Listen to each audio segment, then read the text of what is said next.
오늘 우리에게 주시는 하나님의 말씀입니다. 사도행전 1장 1절에서 8절 말씀입니다. 사도행전 1장 1절에서 8절 말씀입니다.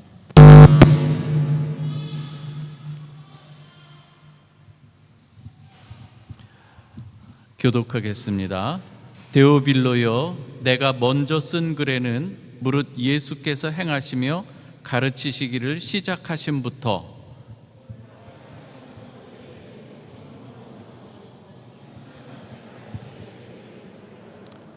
그가 고난받으신 후에 또한 그들에게 확실한 많은 증거로 친히 살아계심을 나타내사 40일 동안 그들에게 보이시며 하나님 나라의 일을 말씀하시니라.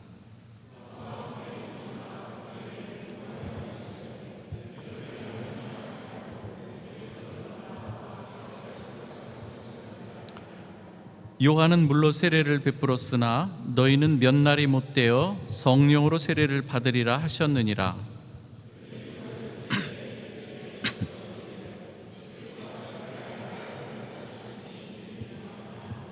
이르시되 때와 시기는 아버지께서 자기의 권한에 두셨으니 너희가 알 바 아니요 오직 성령이 너희에게 임하시면 너희가 권능을 받고 예루살렘과 온 유대와 사마리아와 땅 끝까지 이르러 내 증인이 되리라 하시니라. 아멘.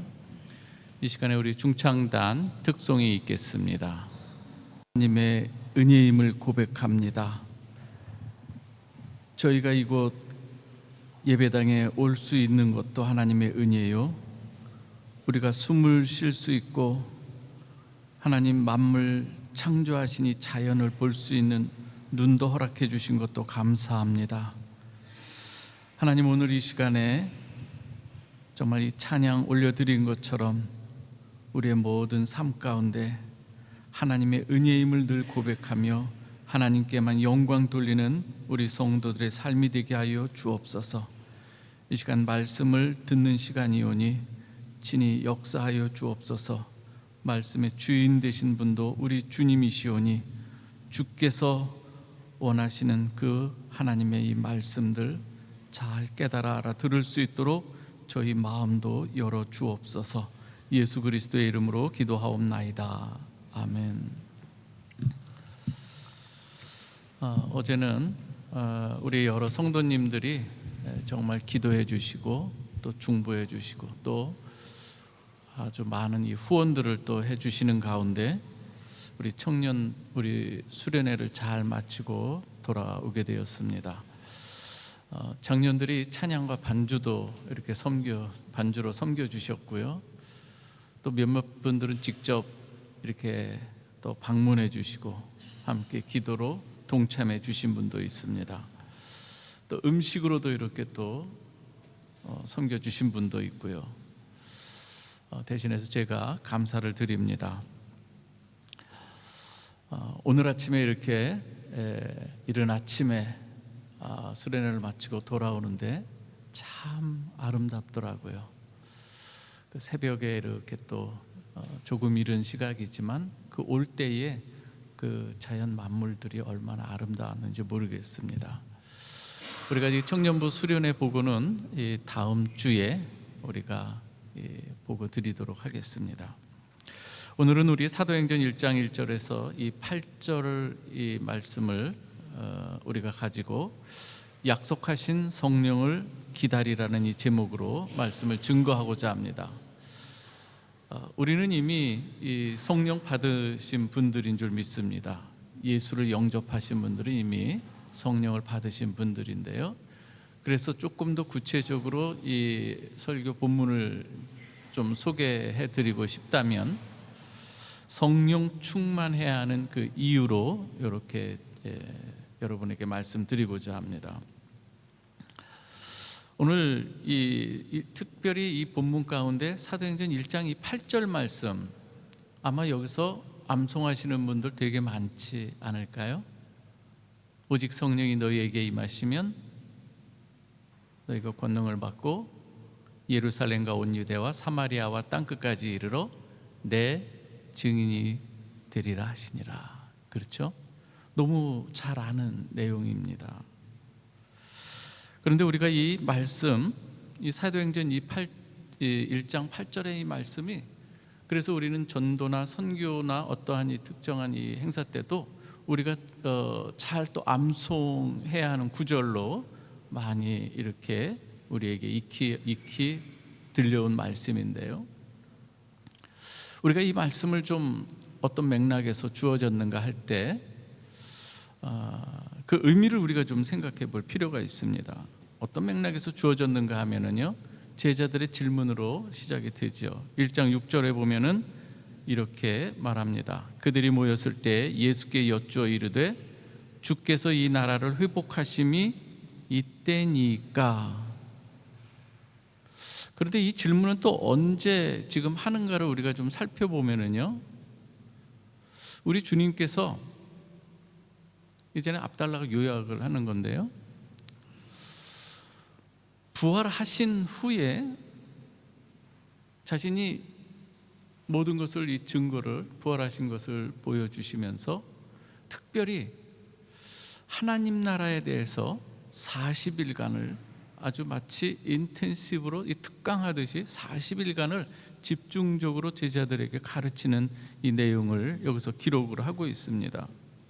그리고 이 말씀 다 40일 동안 가르친 이후에 이제는 아버지께서 약속하신 성령을 기다리라, 이러한 이 분부하시는 이 당부의 말씀도 하시는 것을 보게 됩니다.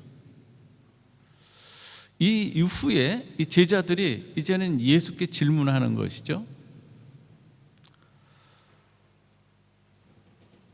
주께서 이 나라를 회복하심이 이때니까. 그런데 오늘 주님의 대답과 제자들의 질문을 보면 간극이 있어요. 뭔가 지금 주님께서 가르쳐 주신 그 내용과 제자들의 질문 사이에는 뭔가 핀트가 좀 안 맞아 있는 이 모습인 거예요. 그래서 우리 주님께서는 여기에서 이것을 좀 교정해 주고 다시금 바르게 가르쳐 주는 의미에서 이 대답을 하고 계시는 거예요. 어찌 보면 주님께서는 좀 답답해 하셨을지도 모르겠어요. 내가 그동안 이렇게 가르쳤는데 질문을 보니까 아직도 조금 깨닫지 못하는 이 부분인 거예요. 우리가 7절 말씀을 우리가 한번 좀 보면은 그 분위기를 좀 더 알 수 있습니다. 이르시되 때와 시기는 아버지께서 자기의 권한에 두셨으니 너희가 알 바 아니요.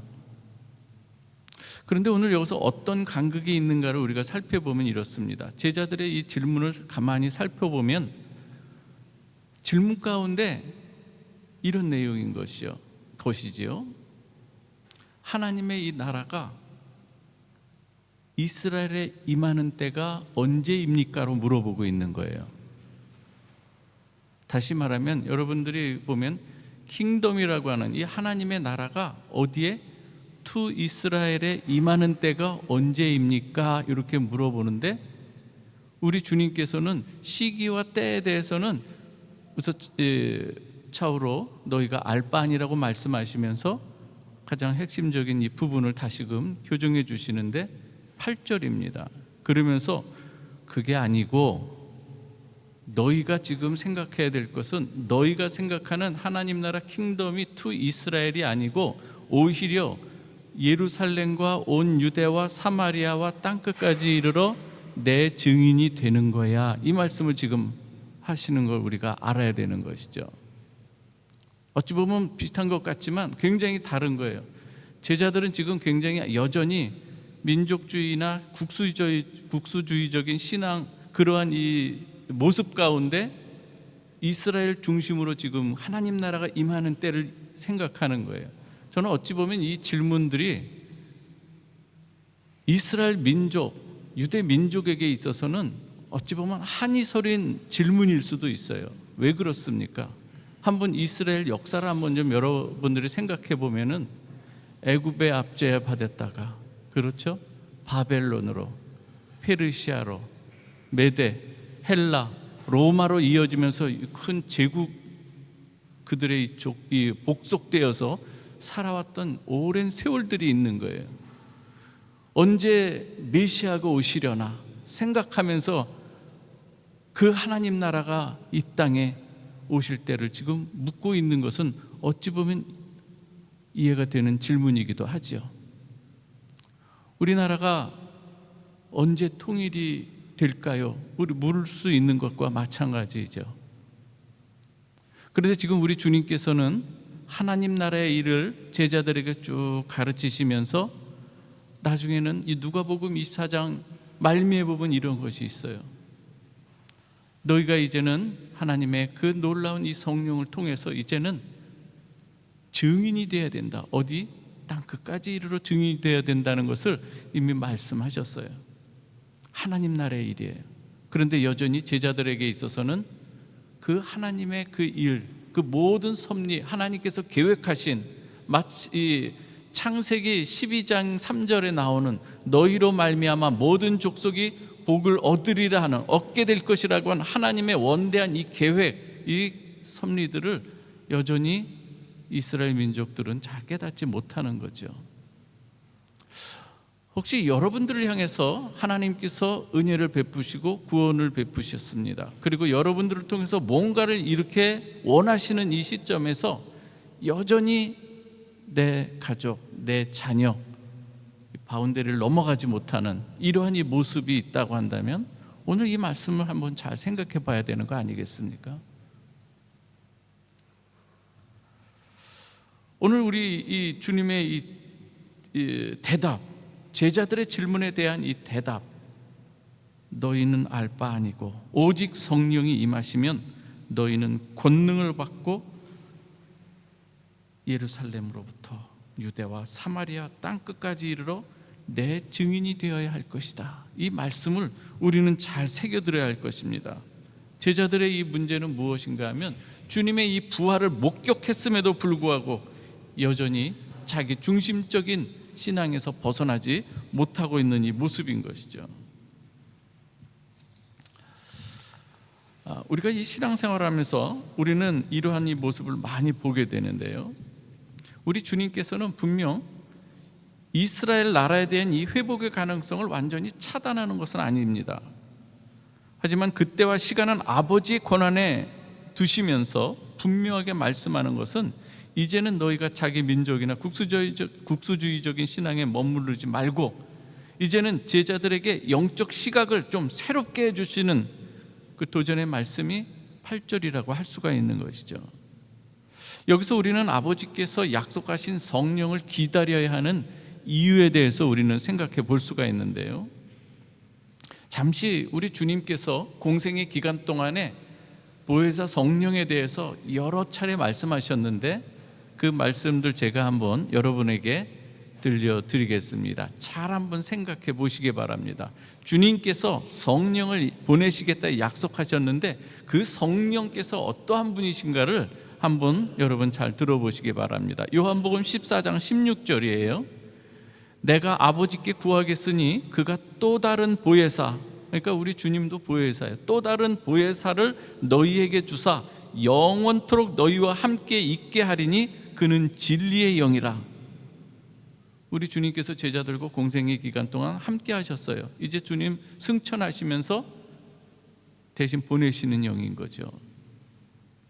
우리를 고와 같이 버려두지 아니하시고 우리의 삶에 늘 동행하여 주시는 그분, 약속하시는 분이 성령님이라고 하는 것입니다. 성령 충만한 사람은 그래서 외롭지 않습니다. 아멘입니까 여러분? 성령 충만한 사람은 오히려 고독한 사람에게 다가가서 그 마음을 위로해 줄 수 있는 사람이 되는 것이고요, 요한복음 14장 26절에 보면 보혜사 곧 아버지께서 내 이름으로 보내실 성령, 그가 너희에게 모든 것을 가르치고 내가 너희에게 말한 모든 것을 생각나게 하리라요. 우리 주님께서 공생의 기간 동안 제자들에게 가르쳤던 이 모든 이 말씀들을 성령께서 어떻게 역사하신다? 기억나게 하시는 그 일들을 하신다고 하는 것입니다. 성령 충만할 때 주님께서 가르쳐 주신 이 말씀, 이 성경이 깨달아지게 되고요, 하나님의 말씀이 이해가 되는 줄 믿으시기 바랍니다. 하나님의 말씀이 은혜로 다가오게 되는 것이죠. 결정적일 때, 우리가 인생에 어떠한 중요한 이 결정을 해야 할 때도 하나님께서 우리에게 때로는 말씀을 깨닫게 해주시고 기억나게 해주시면서 또 그 말씀에 의해서 우리가 행할 수 있도록 하나님께서 우리에게 은혜를 베푸시는 거죠. 판단할 수 있도록 이끄시는 그 역할을 하신다는 것입니다. 그래서 성령 충만한 사람은 살아가는 데 있어서 하나님의 백성으로 지혜로운 사람이 되게 되는 것이죠. 한 구절 더 볼까요? 요한복음 15장 26절입니다. 내가 아버지께로부터 너희에게 보낼 보혜사 곧 아버지께로부터 나오시는 진리의 성령이 오실 때에 그가 나를 증언하실 것이요. 성령 충만하면 예수를 자랑하게 되어 있는 줄 믿으시기 바랍니다. 성령 충만할 때 예수의 증인이 되기를, 그리고 예수를 증거하는 그 일을 기뻐하게 된다고 하는 것입니다. 그래서 오늘 1장 8절에서 오직 성령이 너희에게 임하시면 너희가 권능을 받고 예루살렘과 온 유대와 사마리아와 땅끝까지 이르러 내 증인의 이 사명을 감당하게 된다고 하는 것입니다. 예수를 부인하던 이 베드로가 있었죠. 그러나 예수를 부인하던 이 베드로가 성령 충만한 이후에 어떻게 변하게 됩니까? 담대히 분연히 일어나서 사도행전 2장에 보면은 그 예수 그리스도의 그 십자가와 부활, 그리고 예수의 주와 그리스도 되심에 대해서 담대하게 선포하는 것을 볼 수가 있습니다. 성령의 역사인 것이죠. 성령의 능력은요, 성령을 받기 전과 받은 후에 이 변화된 이 사람들의 이 모습들에서 우리가 찾아볼 수가 있는데요. 또 하나 우리가 살펴볼 것은요, 놀랍게도 성령께서 하시는 일들은 무엇인가 하면 우리 다양한 사람들이 있어요. 오늘 이 자리에 모인 여러분들도 너무 다양합니다. 그런데 성령께서 역사하시는 이 공동체가 되면은요, 이 모든 이 사람들의 개성이라든지 모든 것이 예수 그리스도의 이름 안에서 하나의 소위 말하는 이 멜팅 팟이 돼서, 그러니까 도가니 같이 돼서 여기에서 다 녹아지고 내가 자아가 부인되고 내 안에 예수 그리스도를 서로 증거되는 가운데 하나의 아름다운 공동체가 되는 줄 믿으시기 바랍니다. 여기서 달라진 모든 일들이 있어요. 자기 생각들, 자기 의견들, 자기 고집들도 얼마든지 있을 수 있어요. 그러나 하나님의 일을 생각하면서 자기의 생각을 내려놓게 되는 것이죠. 이게 성숙하게 된다고 하는 것을 말하는 것입니다. 오늘 그걸 어디서 우리가 가만히 생각해 볼 수 있는가 하면은요, 사도행전 우리가 1장에 보면은요, 이 12절부터 쭉 읽어가는데 오늘은 시간상 13절에 보면은 이렇습니다. 마가의 다락방에 모인 사람들이 있어요. 그들이 유하는 다락방으로 올라가니 베드로, 요한, 야고보, 안드레와 빌립, 도마, 그리고 바돌로메, 마테와 알페오의 아들 야고보, 셀롯인 시몬, 야고보의 아들 유다가 다 거기 있어. 12 제자들이에요. 근데 여기뿐만 아니라 오늘 또 나와요. 여자들, 예수의 어머니, 특별히 여자들이 이렇게 모인 것을 같이 함께 기도에 동참한 것을 기록을 또 하고요. 예수의 어머니 마리아와 또 예수의 가족들을 소개하는 걸 볼 수가 있습니다. 여러분 여기서 한번 이거 생각해 보셨나요? 공생의 기간 동안에 예수 그리스도의 친족들 그리고 이 형제들은 예수가 메시아 되는 것에 대해서 의심의 눈초리를 보고 믿지 않았어요. 그리고 친족들은 미친 것으로 생각해서 한때는 예수를 잡으러 왔던 사람들이 이 성경에 기록되죠. 이 마가복음의 3장에 보면 나오는 거 아니겠습니까? 그랬던 가족들, 누구보다 가까이서 예수를 보았던 이 가족들이 오늘 여기서 기도에 동참하는 걸 볼 수가 있어요. 놀라운 것은요, 또 하나 보면은요, 특별히 예수의 아우들이 나와요. 예수의 아우들이 더불어 마음을 같이하여 기도에 힘쓰는데요. 성경을 여러분들이 잘 아시는 바와 같이 야고보서를 기록한 사람이 누구입니까? 예수의 형제 야고보 아니겠습니까? 예수는 물론 성령으로 잉태됐지만 이젠 마리아와 요셉 사이에서 낳은 아들이 있는 거예요. 동생들이 있는 거예요. 유다서를 기록한 사람이 있어요. 주님의 동생들 아니겠습니까? 그런데 그 주님의 동생들이 이전에는 믿지 않다가 어떻게 지금 고백을 하는가 하면 예수 그리스도의 종 야고보라고 이야기를 해요. 예수 그리스도의 종 야고보의 형제 유다라고 지금 고백을 하고 서신을 쓰고 있다는 얘기예요. 이전에 육신의 형으로만 알았던 이들이 이제는 나의 주 나의 하나님으로 고백하는 이 일들이 어떻게 일어날 수 있겠느냐 하는 거예요. 성령의 역사인 줄 믿으시기 바랍니다. 그 가운데 그들 마음 가운데 하나님께서 믿음을 허락해 주신 것이죠. 이들의 면면을 살펴볼 때에 또 하나 이 120문도라고 이들이 전체 다 모인 수 정도가 한 120 정도가 된다고 해요.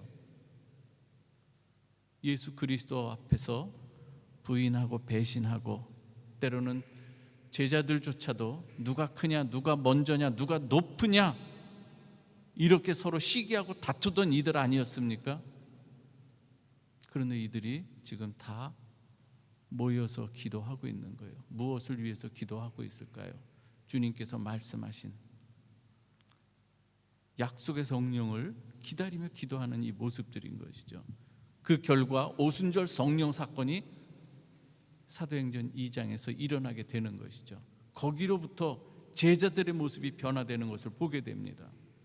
두려워 떨며 도망했던 예수를 철저하게 3번이나 부인했던 이 베드로는 이제 예수 그리스도의 십자가를 증인으로 모든 사람들 앞에서 담대히 서서 이야기하는 사람이 되는 걸 볼 수가 있습니다.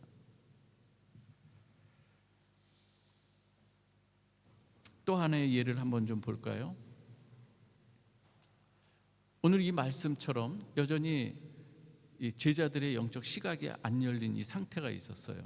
그런데 우리 주님께서는요, 어떻게 이들을 그 시각을 열어주시는가요? 어떻게 하나님 나라를 이루어 가시는가를 우리가 생각해 볼 때요, 여러분 이 사도행전 이 9장과 10장은 너무나도 놀라운 사건들인 거예요. 사도행전 9장에서는 우리 주님께서 이방인의 사도로 세우기 위해서 사도 바울의 영적 시각을 새롭게 하는 사건이에요. 10장은 유대인의 이 사도로 우리 주님께서 쓰시기 위해 베드로의 영적 시각을 바꾸는 그 사건들인 거예요. 고넬료 집안에서의 그 사건은 어떤 것보다도 누구의 시각을, 그래서 대표적인 이방인의 사도와 유대인의 이 사도를 거기에서 두 사람을 변화시키지 않으면 하나님 나라가 예루살렘에서 온 유대와 사마리아에서, 사마리아도 넘어가기가 힘들었던 거 아니겠어요? 근데 거기에서 넘어서 땅끝까지 나가는 이 가운데서 걸림돌이 누가 되는가 하면 어찌 보면 유대인들, 그리고 베드로가 열리지 않으니 어떻습니까? 거기서 이방인으로 가라고 하는, 고넬료 집으로 가라고 하는 것을 순종하지 않아요. 주님께서 말씀하시는 거예요. 내가 깨끗하다 하는데 내가 어찌하여 순종하지 않고, 나는 환상을 보여주면서도 우리 주님께서 그를 설득하는데도 불순종했던 이 베드로, 그러나 나중에는 순종해서 가게 되죠. 그래서 거기에서 비로소 깨닫게 되는 거예요. 이방인에게도 성령께서 역사하신다는 것을 고넬료 집안에서 크게 깨닫습니다. 그러면서 베드로가 변화되는 거예요. 이방인으로 넘어가는 이 복음의 문턱이 그동안 오히려 제자들에 의해서, 유대인들의 그 민족주의적인 어떤 그러한 이 생각들에서 멈추어지는 이 시점에서 넘어가게 되는 이 놀라운 사건들 아니겠습니까? 우리 교회 안에서도요, 나름대로 하나님을 잘 섬긴다고 하는데 하나님의 이 뜻을 잘 우리가 깨닫지 못하고 성령께서 말씀하시는 것을 바르게 깨닫지 못할 때에 어떤 한 분이 고집을 피울 때 얼마든지 있을 수 있어요. 베드로와 같이요. 그러나 바라는 것은 여러분, 이전엔 그럴 수 있을지 몰라도 이제는 성령의 충만함을 받고 베드로가 바르게 하나님의 뜻을 분별하면서 이제는 오히려 복음의 증인으로서, 그리고 이방인들에 대한 유대인들의 이 사고가 아직 깨어있지 않을 때에 오히려 베드로가 이 대변 역할을 하는 걸 볼 수가 있는 거 아니겠습니까, 여러분? 놀라운 일입니다. 그런데 우리는 기억해야 될 거예요. 우리가 성령 충만하지 않을 때 때로는 내가 그 복음의 장애물이 될 수 있다는 거예요. 사랑하는 우리 성도 여러분, 우리가 성령 충만해야 하는 이유인 거예요. 어떠한 부분에서 넘어가야 될 이 시점에서 여전히 내가 가지고 있는 이 편견이나 이 사고방식 때문에 하나님의 나라가 확장돼야 될 중요한 시점에 우리가 제 역할을 하지 못할 수가 있다고 하는 것입니다. 그러나 성령 충만할 때에 하나님의 뜻이 분별되며 순종해 나갈 때에 놀라운 역사들이 일어나게 된다고 하는 것입니다. 그래서 사도행전 10장 44절에서 45절을 보면 이렇습니다. 베드로가 이 말 할 때에 성령이 말씀을 듣는 모든 사람에게 내려오시니 베드로와 함께 온 할례 받은 신자들이 이방인들에게도 성령 부어 주심으로 말미암아 놀라니. 그렇죠? 우리 주님께서는 이렇게 시야를 열어 주시는 것이죠. 유대인들의 이전 사고방식으로는요, 세리와 죄인들 그리고 이방인들은 아예 복음 전파의 대상에서 제외가 되는 거죠. 그러나 우리 주님께서 지금 그것을 열어주시는 거죠. 성령이라고 하는 것, 우리가 성령을 받을 때, 성령은 예수를 영접할 때 성령이 임하시는 줄 믿으시기 바랍니다. 아멘입니까, 여러분? 그래요. 성령이 임하는 건 단회적 사건이죠. 그러나 여러분들은 지속적으로 성령 충만을 구해야 하는 줄 또 믿으시기 바랍니다. 성령 충만할 때 우리가 제 역할을 해야 되는 거예요. 우리가 말씀과 기도에 우리가 창념하고 성령을 구하라, 우리 주님께서도 말씀하시는 걸 볼 수가 있습니다. 성령을 구하라고 하면서 이러한 비유까지도 얘기하셔요. 우리 주님께서는요, 너희가 악할지라도 자녀에게 좋은 것을 줄 알거든 하물며 하늘 아버지께서 너희 구하는 것을 주시지 않겠느냐. 그러면서 누가복음 11장 13절에서는 그걸 성령을 구하라고 말씀하시는 거예요. 구하라, 찾으라, 두드리라. 이 기도의 교훈 끝에 구하고 찾고 두드리면서 우리가 찾아야 될 것이 무엇이냐? 성령이라고 하는 거예요. 그 성령을 구할 때에 우리 하나님께서는 당연히 그 구하는 것을 너무나도 기뻐하시면서 주신다고 하는 것입니다. 저는 오늘 이 자리에 있는 모든, 이 자리에 계신 여러분 모두가 정말 성령을 구하는 우리 성도들 되시길 주의 이름으로 축원합니다. 오늘 그런데 우리가 하나 또 생각해 볼 것은 이 예루살렘과 온 유대와 사마리아 땅끝을 너무 지역적인 어떤 그런 것보다도 김혜근 교수님이 쓰신 이 하나님 나라 신학으로 읽는 이 사도행전, 거기에 보면 좋은 아주 인사이트가 있는데요, 이것을 단순히 그것만이 아니라 예루살렘뿐만 아니라 유대로 넘어가는 이 과정, 사마리아로 또 넘어가는 이 과정 속에서 있는 모든 이런 이 장애물들이 있다고 하는 거예요. 예루살렘 안에서도 우리 유대인들이 오히려 어떻게 방해를 했는가, 그렇죠? 유대뿐만 아니라, 그리고 사마리아로 넘어가는 데 있어서 유대인들과 사마리아인들의 이 아주 심한 갈등과 대립이 있는 거 있지 않습니까? 이런 것들을 어떻게 넘어가야 되겠어요? 성령으로 충만한 가운데 넘어가야 되는 거. 그래서 우리 주님께서 먼저 그 본을 보이시는 거예요. 그 사건이 사마리아 여인을 찾아가시지 않습니까? 오히려 찾아간 사마리아 여인이 당신이 유대인의 남자인데 어떻게 나에게 오시나, 이렇게 반응하는 거 아니겠어요? 그래도 하나님께서는 그들을 사랑하시기 때문에 우리 주님께서 그렇게 나가시는 거예요. 어제 우리 청년들하고 마가복음 5장 1절에서 20절 말씀, 우리 청년들이 아주 참 열심히 자세하게 거기에서 나오는 질문들을 그룹 모여가지고 하나님의 말씀에 창념하는 그런 모습이 너무나도 아주 좋았습니다. 그러한 가운데서도 거기에 임하는 우리 주님의 모습은 어떠한 분이신가요? 우리 이사야 함께 나눴지만 이사야 65장에 하나님께서 손을 벌리지도 않았고 찾지도 않았던 어떤 이방인이라고 지칭되는, 그래서 거라사 지방에 있는 그 광인들, 그 지역의 사람들, 하나님께서 다가가시는, 찾아가시는 그 하나님, 그 하나님의 마음을 담고 예수 그리스도께서 그 지역에 가셔서 그 하나님의 마음을 그대로 행하시는 우리 주님의 모습인 것이죠. 오늘 우리가 생각해야 될 것이 무엇이겠습니까? 우리가 또 넘어서야 될 부분은 어떤 것이 있는지 우리는 여러 가지로 한번 적용해 봐야 되는 것이죠. 땅끝의 이방인들도 율법도 받지 못한 사람들이에요. 평소 개같이 여기면서 할례받지 못한 자들이라고 이 폄하하던 이 자들에게 예수의 증인이 되라고 하는 것은 성령 충만하지 않은 상태에서 주님의 제자들에게 있어서는 이 명령이 납득이 가지 않는 명령인 거예요. 지금까지 자기들이 받아왔던 교육들이 있기 때문인 것이죠. 그러나 하나님께서 원하시는 바가 무엇인지 성령을 통해서, 여러분, 이 바울만이 그 눈에서 비늘이 벗겨져야 되는 것이 아니라 저와 여러분들의 눈에서도 이 영적 비늘이 벗겨져야 되는 줄 믿으시기 바랍니다. 그래서 하나님께서 원하시는 것을 볼 수 있어야 된다고 하는 것입니다.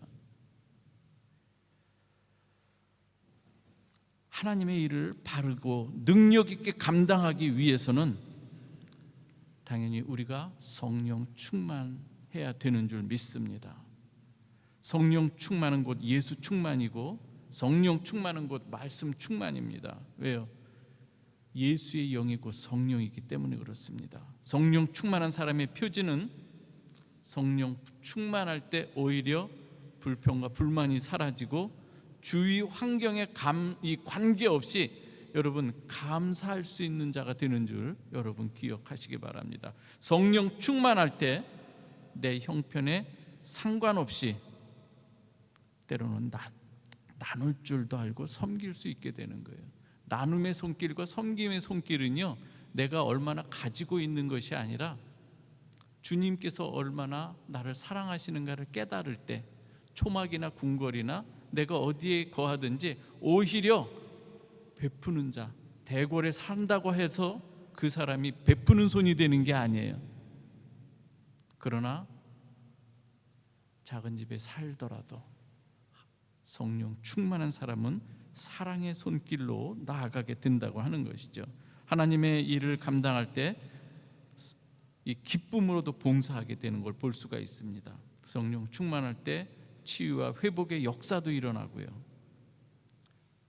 또 우리의 모든 이 악한 영들이 쫓겨나는 일들, 병마가 치유되는 사건도 일어나게 됩니다. 성령 충만할 때 예수의 증인이 됨을 믿으시기 바랍니다. 성령 충만한 이 표지는 여러분들의 얼굴에서도 나타나고 여러분의 입술에서도 손과 발로도 나타나고 예수의 증인이 되는 것이 가장 또 큰 표지 중에 하나라고 하는 것입니다. 말씀을 마무리합니다. 말씀과 기도로 성령 충만한 이 교회로 예루살렘과 온 유대와 사마리아와 땅끝까지 주님의 사역을 주님이 기뻐하시는 모습으로, 주님이 기뻐하시는 방법으로, 주님이 기대하시는 그 열매를 맺어서 영광 돌리는 우리 모두가 되기를 주님의 이름으로 축원합니다. 기도하겠습니다. 하나님 감사합니다. 오늘 이 시간에 하나님 앞에 우리의 마음을 고백합니다. 성령을 사모합니다. 주여 은혜를 내려 주시옵소서. 우리 모든 성도들이 이젠 성령 충만함으로 하나님의 뜻이 무엇인지 분별할 능력도 허락해 주시고 섬길 수 있는 마음도 우리의 마음 가운데 풍부하게 부어 주시옵소서. 하나님의 말씀이 무엇인지, 그리고 예수가 어떠한 분인지, 그리고 예수를 기쁘게 증거하는 증인이 되게 하여 주옵소서. 예수 그리스도의 이름으로 기도하옵나이다. 아멘.